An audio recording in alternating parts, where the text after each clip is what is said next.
Hello there, welcome. Sarah Madras here, founder of Esteem Builders Coaching. I am a motivational speaker, 12-year relationship therapist, and leadership and organizational development trainer.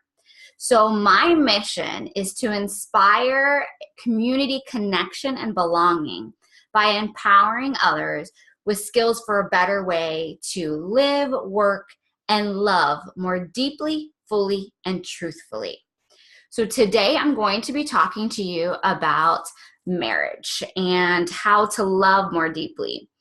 And today's episode comes from, if you know me, you know I love reality TV. It is an obsession of mine. I watch tons of reality TV shows, and especially ones about relationships because, hello, that's my thing. That's what I love. And it's absolutely fascinating to me.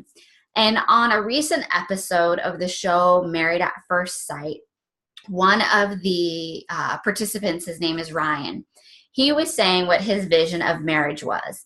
And I thought, boy, oh boy, if your vision of marriage is this, then you are totally screwed.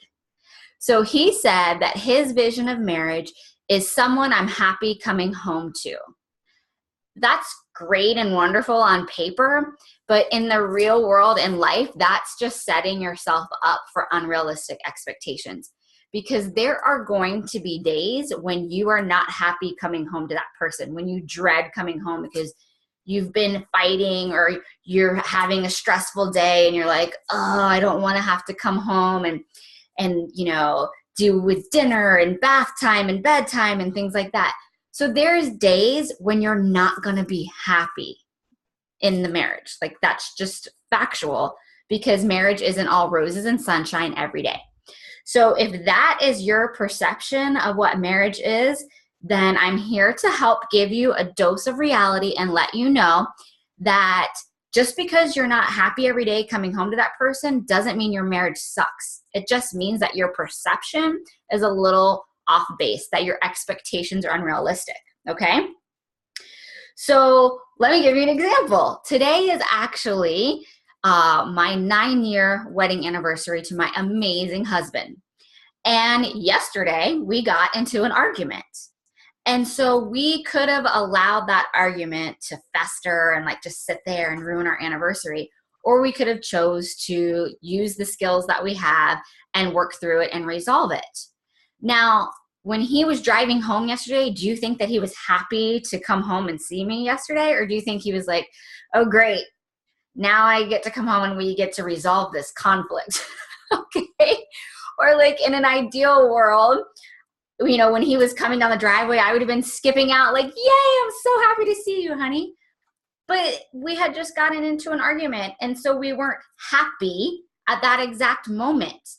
And so putting your happiness, someone else is not responsible for your happiness. So saying, oh, my vision of marriage is to be happy coming home to that person, that's putting a lot of pressure on that other person to be responsible for your happiness. And no one is responsible for your happiness but you. So yesterday when my husband and I got in that argument, I was responsible for my own emotions and for my own reactions. And I could have been angry and pouty and walking around and refusing to work it out and not talking to him for, 3 days and ruining our anniversary. And he could have done the same thing and been like, well, I'm not happy now. You ruined everything. Okay.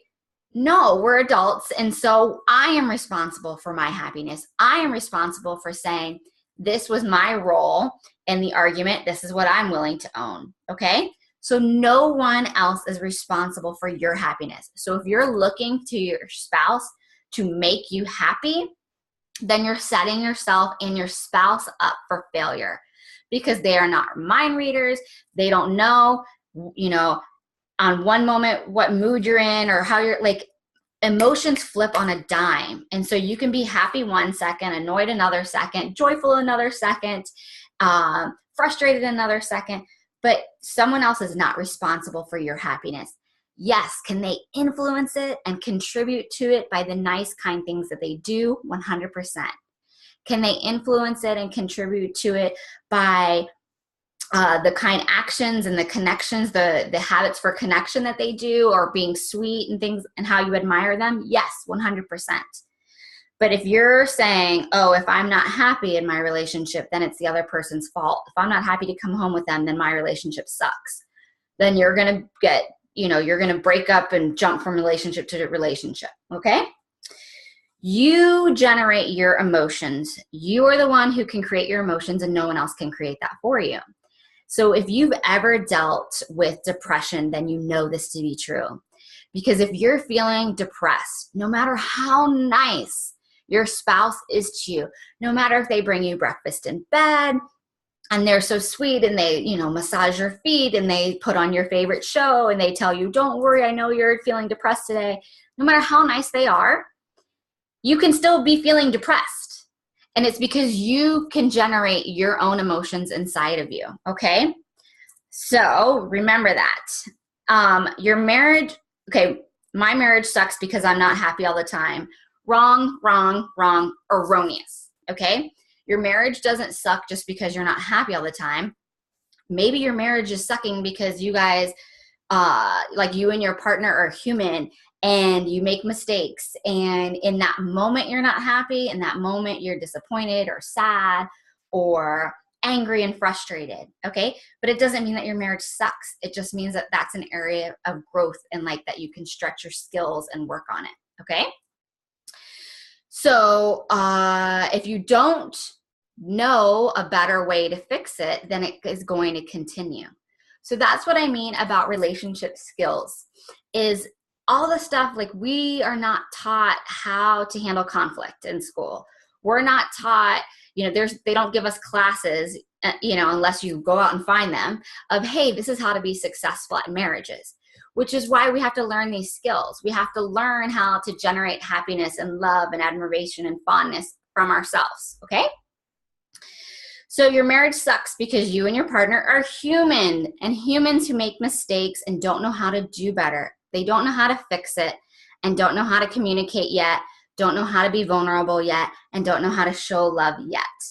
And I keep saying yet because these are all skills that can be learned.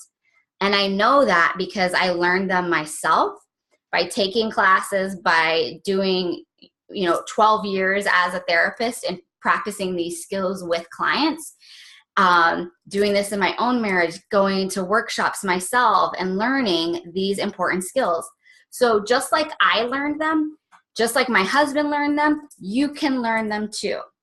So remember, no one is responsible for your emotions, and adjust your expectation, because if your expectation of marriage is, my vision of marriage is to be happy coming home to them, then you're going to be very disappointed because that's not real and that's not going to happen all the time. But it also doesn't mean that your marriage sucks or that it's doomed. It means that you have the opportunity to learn the relationship skills to make it successful, to learn better skills, because when you know better, then you can do better, okay? So skills that you can learn and put into action so that you can make the choice to commit and to commit to owning your own emotions, that I commit to being in control of my own happiness, and that I commit to staying in my lane and doing everything I can do to make myself happy and to contribute and influence to the happiness and the success of my marriage, okay? So keep that in mind and check yourself and go, are my expectations of marriage unrealistic? Am I setting myself and my marriage up for failure by thinking, oh, my vision is to come home and to be happy to come home every day, okay? So if you have any questions or you want to talk about this more, comment below. I would love for you to like and share. And as always, you can submit your relationship questions to me at sarah@myesteamteam.com. It's emails in the description. And if you want me to come and speak to your community, your business organization, or your church functions, things like that, just book me to speak at sarahmadras.com. Thanks so much, and until next time, remember, build what you need.